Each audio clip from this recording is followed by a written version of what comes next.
ito ay rated SPG. Striktong patnubay at gabay ng magulang ang kailangan. Tuluyan na ngang nagiba ang pamilyang iniingatan ni Marites.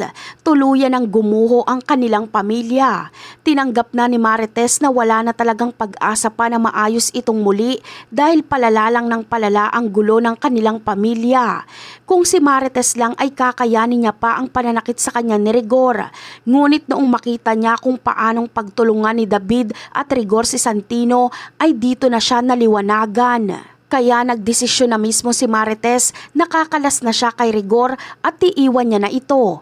Gagawa siya ng paraan para makatakas mula sa pagkakakulong niya sa kwarto.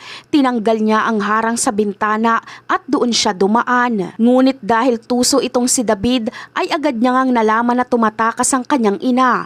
Kaya agad niyang kinuha ang kanyang baril at hinabol niya ito para pigilan ang pagtakas.